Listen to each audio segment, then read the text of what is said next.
Postal బ్యాలెట్లు దుర్వినియోగం కాకుండా పూర్తి పారదర్శకంగా ఉండేలా కేంద్ర ఎన్నికల సంఘం కొత్త విధానాన్ని అమలు చేయనుంది. ఎన్నికల విధుల్లో పాల్గొనే సిబ్బంది ఇక నుంచి పోస్టల్ బ్యాలెట్లను పోలింగ్ కంటే ముందే ఫెసిలేషన్ కేంద్రాల్లోనే వినియోగించుకోవాల్సి ఉంటుంది. ఎన్నికల సిబ్బందితో పాటు అత్యవసర సేవలు, ఎన్నికల విధుల్లో పాల్గొనే మరో 13 కేటగిరీలకు ఈసీ పోస్టల్ బ్యాలెట్ సదుపాయాన్ని కల్పించింది. ఎన్నికల సమయంలో విధులు నిర్వహించే పోలింగ్ అధికారులు, ప్రిసైడింగ్ అధికారులు, పోలీసులు, ఇతర సిబ్బంది చాలా కీలకం. వారిలో చాలా మందికి సొంత ప్రాంతంలో విధులు నిర్వహించే అవకాశం ఉండదు. ఫలితంగా వారు తమ ఓటు హక్కు వినియోగించుకోవడం సాధ్యం కాదు. వారి సౌలభ్యం కోసం కేంద్ర ఎన్నికల సంఘం పోస్టల్ బ్యాలెట్ సౌకర్యాన్ని కల్పిస్తోంది. తమ నియోజకవర్గానికి సంబంధించిన బ్యాలెట్ను తీసుకుని ఓటు వేసి పోస్టులో పంపాల్సి ఉంటుంది. ఎన్నికల విధులు నిర్వర్తించే వారికి శిక్షణా సమయంలోనే సిబ్బందికి పోస్టల్ బ్యాలెట్ అందిస్తారు. ఓట్ల లెక్కింపు రోజు ఉదయం 8 గంటల్లోపు రిటర్నింగ్ అధికారికి చేరేలా పోస్టు ద్వారా వాటిని పంపాల్సి ఉంటుంది. పోస్టల్ బ్యాలెట్ను సిబ్బంది తమ వద్దే ఉంచుకుని పార్టీలు, అభ్యర్థులతో బేరసారాలు సాగిస్తున్నారన్న ఆరోపణలు ఎప్పటినుంచో ఉన్నాయి.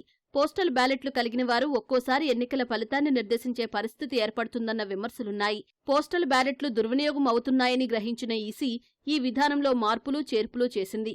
ఎన్నికల విధుల్లో పాల్గొనే సిబ్బంది ఇక నుంచి పోస్టల్ బ్యాలెట్లను తమ వద్దే అంటిపెట్టుకునే పరిస్థితి ఉండదు.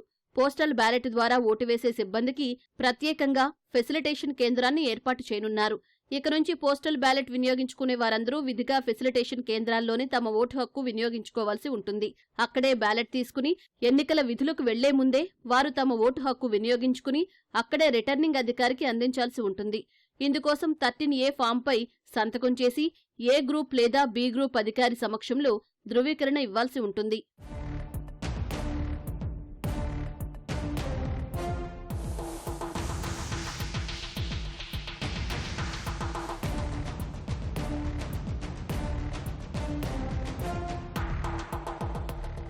సర్వీసు ఓటర్లుగా పరిగణించే త్రివిధ దళాల్లో పనిచేసే ఉద్యోగులకు పోస్టల్ బ్యాలెట్ సౌకర్యం ఉంటుంది.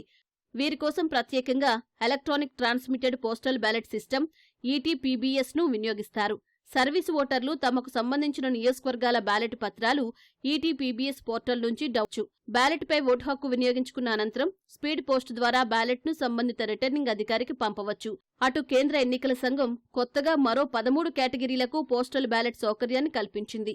అత్యవసర సేవల్లో ఉండేవారికి, ఎన్నికల విధుల్లో ఉండే వివిధ విభాగాల వారికి ఈ సదుపాయాన్ని విస్తరించింది. Airport authority of India, food corporation of India, Indian railway, press information bureau, Doordarshan, all India radio, విద్యుత్ శాఖ, వైద్య ఆరోగ్య శాఖ, రాష్ట్ర రవాణా సంస్థ, పౌర సరఫరాల శాఖ, బీఎస్ఎన్ఎల్, పోలింగ్ కవరేజ్ కోసం ఈసీఐ ధృవీకరించిన మీడియా ప్రతినిధులు, అగ్నిమాపక శాఖ ఈ జాబితాలో ఉన్నాయి.